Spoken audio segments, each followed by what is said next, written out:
belakang Pak Bambang siapa? Gus Muhafid. Ya sudah, kalau Gus Muhafid saya ikut kayak gitu. Cuma kan terus harus ada pertanyaan lagi toh Gus. Kenapa Gus Muhafid ada di belakang Pak Bambang? Ya satu, saya ini kan sebenarnya sudah cukup lama toh enggak terlibat di politik Jogja itu kan cukup lama, bahkan sebenarnya sampai sekarang pun saya lebih banyak urusannya di Jakarta kan gitu. Tapi kan saya ini punya nopo nggih, ikatan sejarah dengan Pak Bambang, urusan NU gitu loh. Jadi saya dengan Pak Bambang ini dari awal itu kalau urusan NU dan negara itu pasti urusannya sama Pak Bambang. Pengen dari masjid itu ya Pak Bambang. Bahkan sampai ini nih Gus Muslim nih, ketika Mangi Masjid Patonegoro itu, terus kondisi ini kok ini, saya ngomong Pak Bambang, tidak ada nih, Pak Bo, eksekusi tanahnya, eksekusi tanah, 11.000 misalnya meter. itu Pak Bambang tidak ada urusannya sama, belum waktu itu belum Pilkada. pilkada, belum apa, bahkan bayang no bupati aja, mungkin enggak. Tapi kalau sudah berbicara tentang bagaimana kepeduliannya terhadap pesantren, terhadap NU, enggak pernah mikir. Itu, lah ini Gus Muslim ini saksi. Pernah tanya, Enggak pernah nanya. Iya, waktu itu terus misalnya Pak Hasan sekarang tua NU, saya tajak, gitu. Emang dari Pelangi butuh, lu ngomongnya. Lu akhirnya terus diberikan tanah, gitu, berikan tanah. Misalnya terus ada yang butuh berapa ya? Tanahnya ini berapa waktu itu? 11.000 meter itu jadi sekitar 26 miliar. 26 miliar. Belum idenya sekarang. Nah yang kayak gitu makanya begitu Bang maju. Kita ini Bang Gunung Kidul punya gitu sebenarnya. Punya sosok yang selama ini sudah berkecimpung lama dengan pesantren, dengan NU. Dengan NU dan tidak pernah nanya butuh apa toh gitu. Nah itulah kalau saya sih lebih kepada bahwa yang selama ini untuk urusan-urusan NU yang terkait dengan hal-hal yang sifatnya berat gitu, sifatnya berat ya cukup lama kita berhubungan sama Pak Bambang ini cukup lama itu. Jadi kalau urusan bagaimana kenapa saya terus tiba-tiba sama Allah cukup lama ini. Urusannya cukup lama. Jadi bukan 1-2 tahun. 1-2 tahun. Jadi memperjuangkan NU ini semuanya demi apa? Demi satu juga. Nah, orang jangan lupa ya. Saya nggak mungkin lah terus melakukan kalkulasi politik terus Tanpa hitung-hitungan ngawur gitu, udah bisa. Ini bukan masalah uang atau apa-apa. Urusan saya itu tidak di Jogja sebenarnya, lebih banyak urusan saya di Jakarta. Bukan jadi saya kan dengan jawaban Gus ini kan memperkuat kami, saya pribadi terutama untuk menyampaikan ke teman-teman, mungkin juga sebenarnya sudah dari YouTube Gus Muhafid yang ada itu kan juga pernah saya sampaikan ke teman saya itu Pak Arif itu. Tuh, jadi bahasa yang muncul kemudian kepentingannya apa? Gus Muhafid ini Yayi Sleman kan begitu. Malah yang terakhir ini yang baru saja tersiar di bawah di jamaah itu kan hati-hati karena ada orang yang mau memecah belah NU di Gunung Kidul. Saya itu dari dulu ngurusi NU. Ya. Jadi jangan kemudian ini memecah iki piye. Yang gelap-gelap ngurusi NU Gunung Kidul ngaji dan gremes itu. Itu saya ketika bahwa aku merasa ada ancaman terhadap NU apa. Ya. Loh kok mana mungkin kok saya tiba-tiba memecah belah NU itu piye? Ya. Ya kemanfaatannya jelas kalau di sini. Ya. Nanti urusannya yang lain. Nah, itu kan isu aja ya biasalah. Ya biasa aja kalau begitu itu kan bodo apale. Ya. Hanya di Jogja aja. Beda. Gunung Kidul pertama beda saya. Karena apa? Lu saya ini ngerti urusannya dengan Pak Bambang itu dari awal. Ya. Jadi bukan dengan baru-baru ini enggak. Itu bisa ditanya, ngomong ketua NU ini juga ngerti. Mas Hasan juga tahu itu. Kiai Asy'ari Abta. Kemana ini Gus Nusron saksinya. Ya.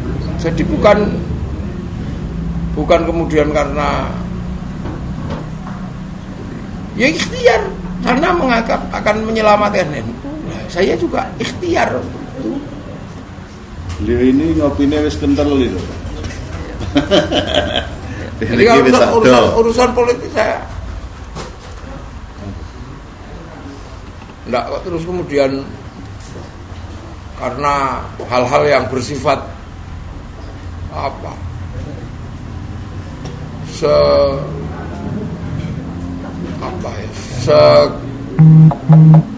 semata-mata urusan proses setengah bulanan ini enggak. Ya. Saya kalau membangun proses politik jangkauannya panjang. Saya hitung betul. Ini nanti pasca ini bagaimana? Siapa bisa belajar dalam proses birokrasi ini? Tak hitung. Saya dari dulu ngitung yang seperti itu. Bukannya kemudian ngitung yang pendek-pendek itu. Ya. Trek pendek itu. Urusan saya bukan urusan di Jogja sebenarnya. Ya. Saya lebih banyak urusan saya di Jakarta. Tapi ketika ada Gunung Kidul itu ada. Loh, apa itu kok orang paham ini? Ya. Ini wis NU. Loh kan Bambang wis NU. Udah NU dari dulu.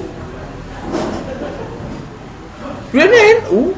Jangan sanksi ini organisasinya beda. NU dari dulu.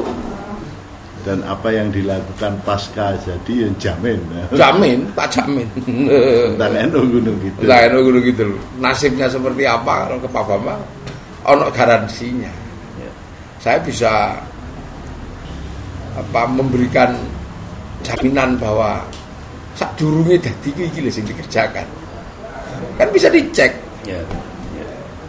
Bisa dicek beberapa pekerjaan nggak enak juga kan sebenarnya kalau tak udal-udal semua itu kan juga kalau beliau marah ini jari aku loh kok di Gunung Kidul ini harus maju, santrinya harus maju, pengelolaan wilayahnya basic daerahnya ini harus dikelola betul oleh orang yang ngerti persis birokrasi dari kecil berada di birokrasi agar nggak selalu salah Gunung Kidul. Gak selalu salah urus gitu. Jadi yang urus mah benar-benar harus orang yang memang dari dulu ngurus orang. Nah itu terdokumentasi semua. Ada dokumentasinya. Saksinya masih hidup semua. Saksinya masih hidup. Jadi ono apa-apa mesti sambati ke Pak Bambang. Tanya aja tuh ketua. Hasan ini tahu persis. Nah ikhtiar saya yang paling rasional hari ini Gunung Kidul ya ke Pak Bambang. Itu rasional. Yang punya pengalaman birokrasi, berarti gawe cagak itu bener-bener jati. Ya. Pak Bambang santri. Ya santri Pak Bambang.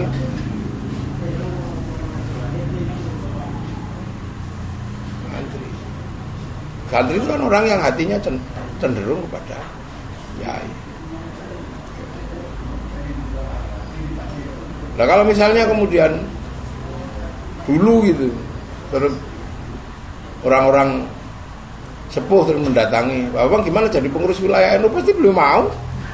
Semenjak belum ono bupatian, sekarang aja ini tanya, mau nggak misalnya jadi bendera NU mesti mau. NU. NU nyel. Ora tiba-tiba NU. Ora tiba-tiba mboten. Yang keempat Gus, ini yang mungkin yang terakhir dari apa yang harus saya tanyakan gitu loh. Kan baru kali ini keraton untuk memberikan dukungan kepada pasangan calon itu baru sekali ini di Gunung Kidul secara vulgar di media Pada Pak Bambang. ya, dan itu kepada Pak Bambang, Iya. termasuk Nyun Sewu Gus Muafik juga yang kalibernya ini kan seharusnya tim sesnya presiden bukan tim sesnya bupati. Bukan seharusnya ya masih. Maksud saya yang sekaliber seperti itu harus turun mati-matian, mungkin dalam tanda kutip kan seperti itu membela Ya. kepentingan ini semua. Kepentingan NU. Iya, himbauan Gus Muafik untuk warga NU seperti apa? Ya jangan salah pilih, gitu loh. Jangan salah pilih. Dalam setiap proses politik itu bisa dihitung. Saya itu kan gemes kalau orang NU salah pilih itu kan gemes. Cubit saja Gus. Iya, lah makanya saya minta itu lah saya bareng-bareng mikir ke depan. Ojo kasih salah. Wong ngono sih. Iki lu wis teruji bagaimana keberpihakannya kepada NU itu teruji. Itu teruji di DIY. Loh, nek grade DIY terus tiba-tiba ke Gunung Kidul kan lebih mudah di Gunung Kidul. Kok kalau gemes mawon gitu lah. Itu gemes mawon.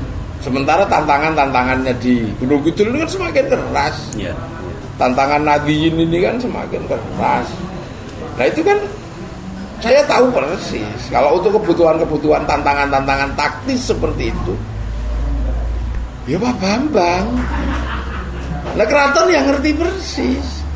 Siapa dia? Iya siapa beliaunya ini kan tahu persis dong keraton dari dulu bersama Ngarso Dalem.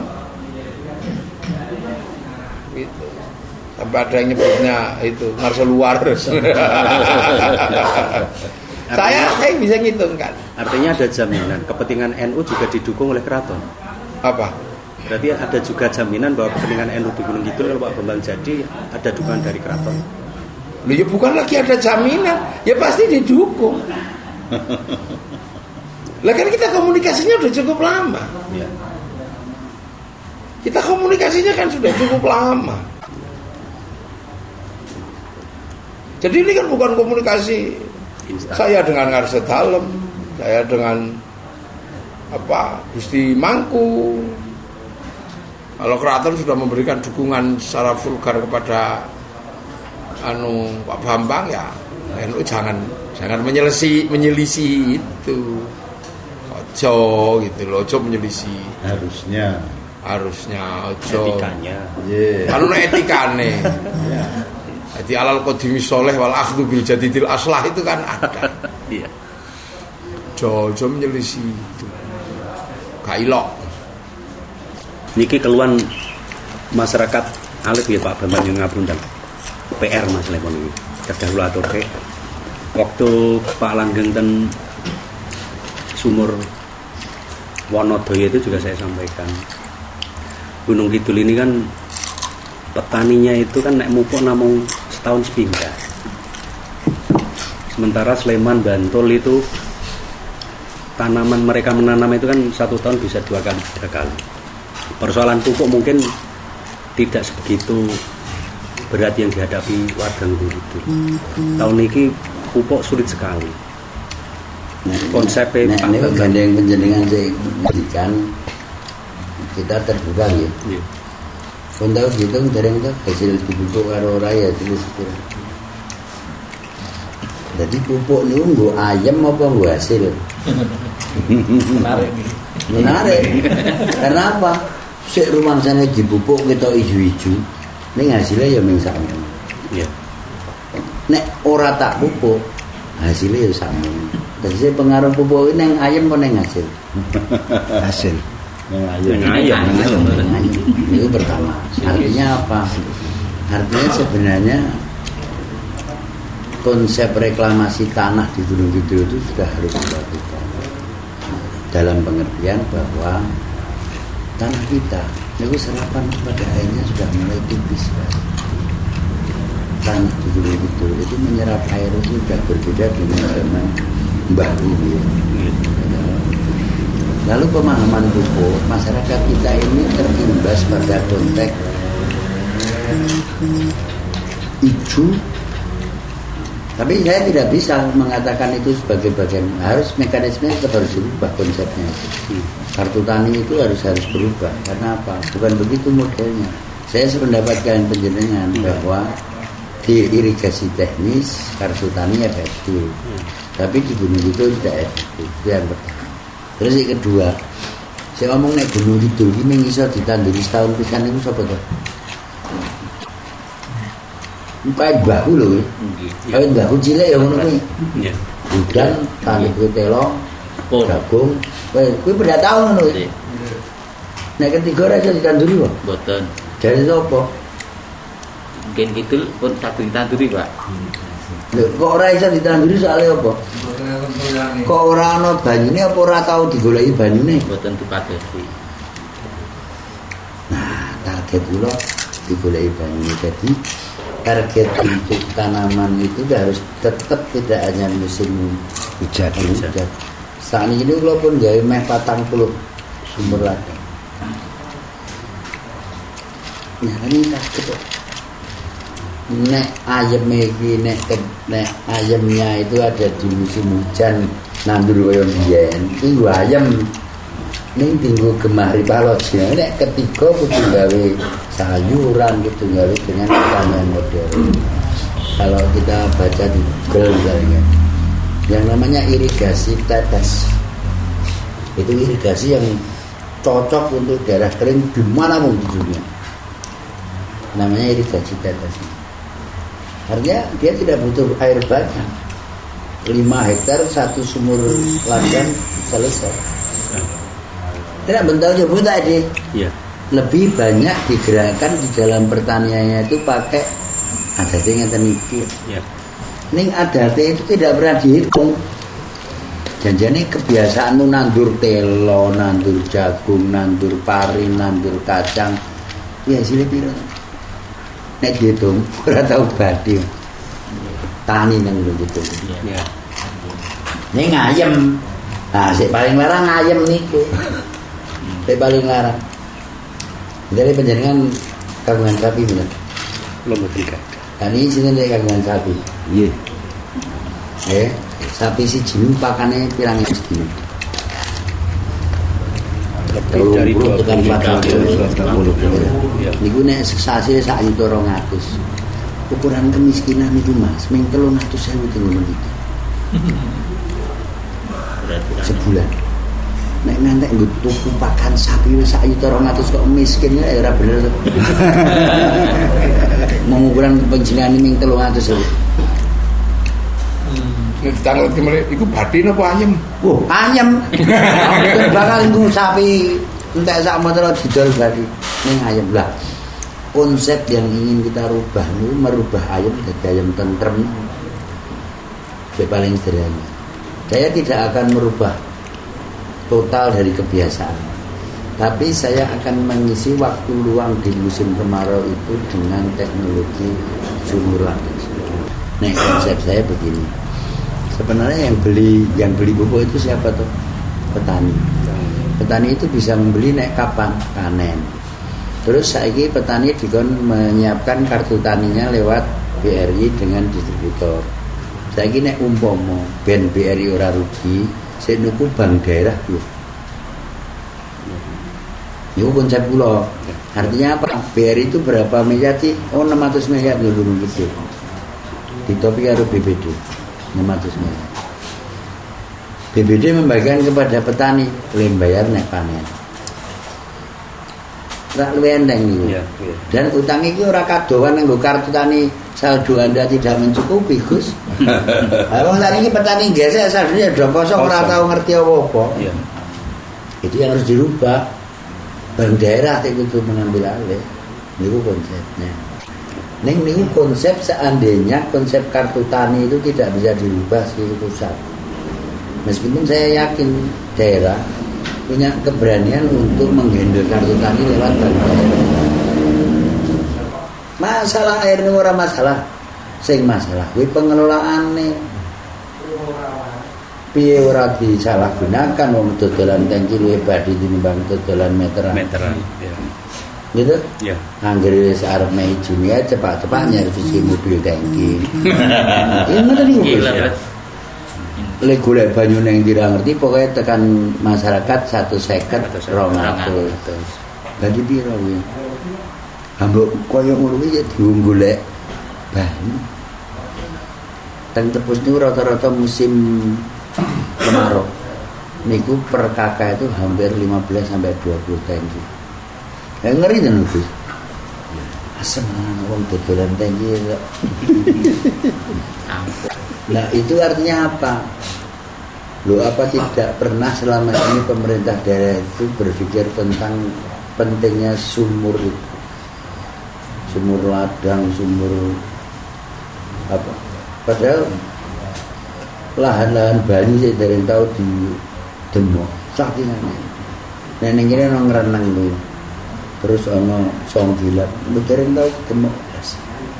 Artinya terlalu banyak mata rantai yang butuh dibabat untuk masalah air ini. Jadi di desa sendiri kadang-kadang ya perorangan yang mampu ya nggak meteran. Iya. Ini tidak benar tuh yang itu. Jangan itu. Jadi saya misalnya gawe sumur dhewe yang gede, debitnya besar, ke masyarakat juga pakai meter.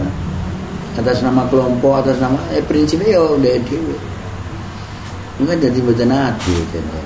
Nah makanya targetnya pupuk sama air itu satu rangkaian. Pak diirigasi teknis, logis lah masyarakat itu 3-4 kali menanam sehingga kartu tani efektif berjalan terus. Nah ini gunung itu kartu tani 500 tahun pisan. Nggih. Kadang malah lali ya di kartu tani. Ical, mungkin kula mau nical. Lah ngoten niku. Bapak kula wae mboten duwe. Loh, lah nek ngono kuwi yo piye? Artinya kan sistem itu tidak berlaku umum. Ini berlaku neng daerah-daerah tertentu. Itu adalah benar sampai ngendika kuwi kadang-kadang dinas pertanian paketan. Karena fee dari sekian ton ke Gunung Kidul sekian itu pun kapitalisme. Saya mempelajari itu sehingga saya tahu di mana yang harus dipotong mata rantai. Mboten sakniki sik viral oke PNS sik wedi bangun itu dadi mergane mesti oke dirombak. Lah ya kok saya ora ngajeni. Ya berarti ya wong-wong iki ora bener nek wedine dirombak.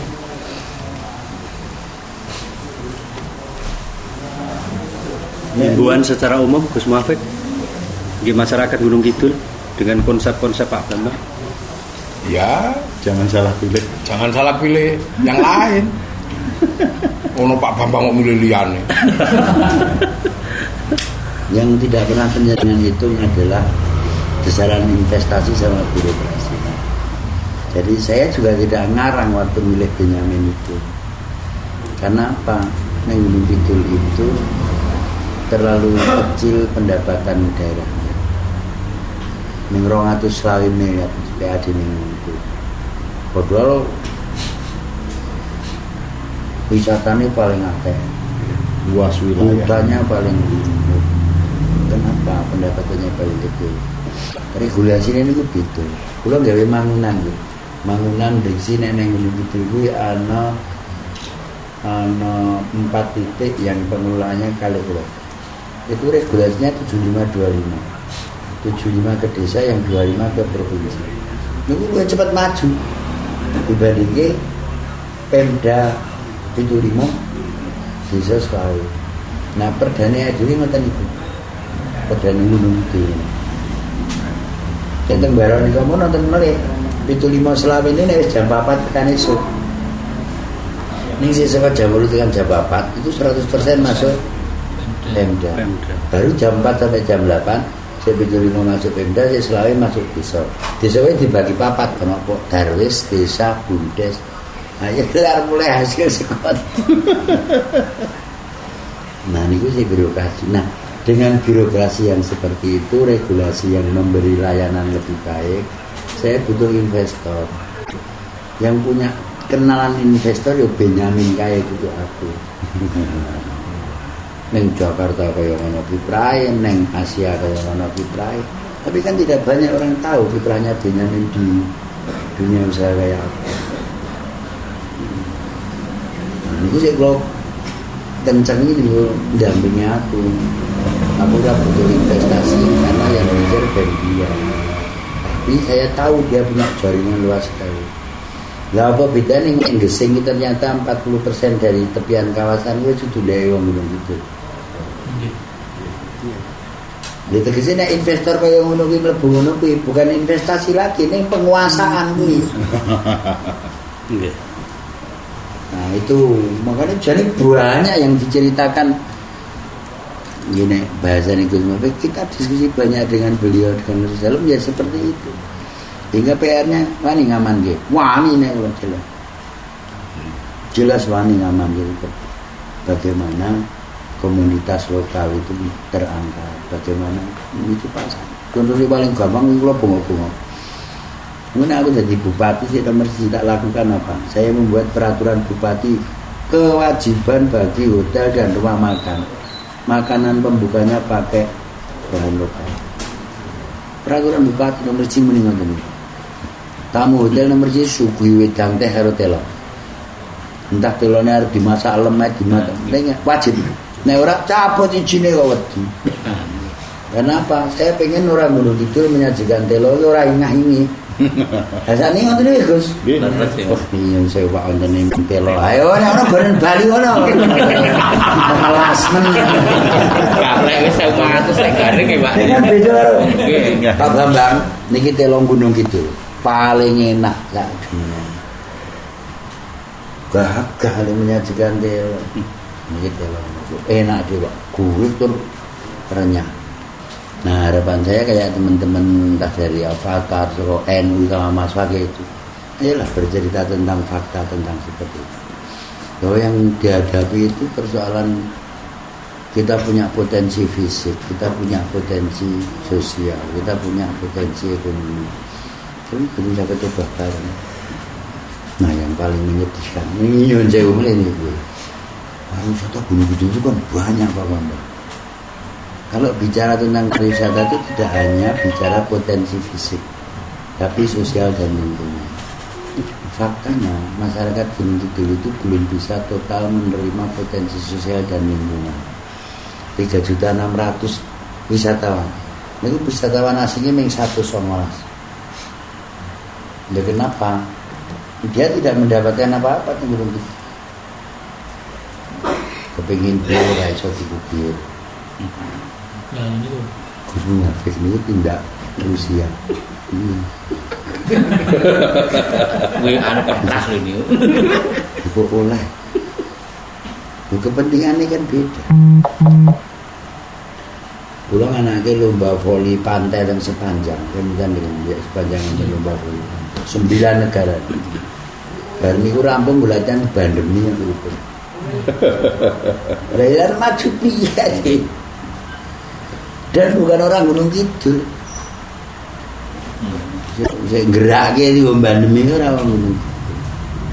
melalui menegak Pak Bapak Musim. Pariwisata Gunung Kidul kan menurut dalam itu kan terancam dengan berpindahnya airport di Kulon Progo. Jadi pun bisa apa bedah menoreh menikah yang direct dari Borobudur sampai ke bandara. Artinya kan perjalanan ke Gunung Kidul relatif lebih jauh sampai menikah daripada bandara yang ada di Sucipto. Nah, kagem mengantisipasi itu sebenarnya. Kan kita punya DJLS satu, kita punya DJLS, kita punya potensi wisata yang lebih hebat, dan kita punya cerita yang lebih hebat. Pariwisata itu lakunya karena cerita. Storytelling. Ya, cerita. Bandara di Kulon Progo, orang datang ke Gunung Kidul itu hanya berkata pilih Bandung. Tapi tujuannya ke Gunung Kidul pasti dengan cara kemasannya yang harus dirubah. Kemasan terhadap bagaimana konsep pariwisata itu. Nah, saya melihat apa di konsepnya itu. Sayangi ini JJLS ini berdampak pada tulisan-tulisan dijual tanah SHM itu yang edan itu. Jadi orang-orang dimanfaatkan sebagai media untuk mengembangkan daerah. Nek ngoten niku carane tetep sik kuasa ya wong-wong liya. Nah, pariwisatanya dibenahi. Kenapa konsep pariwisata? Kita ini kehilangan infrastruktur hampir 40% untuk wisata ya, yang nggak bisa diutak-atik. Kita kadang-kadang menghargai berlebihan karena daerah yang lebih sulit itu dibeli lebih mahal. Ini untuk parake mangkel. Sehingga waktu kita mau mengembangkan jalan, ini regane lemah wis ora umum. Sehingga gojekan lah. Nek pancen bisa dalane ra iso digedheke ya bisa sing dicilek. Konsepnya kan begitu. Artinya apa? Ya nganggo seto.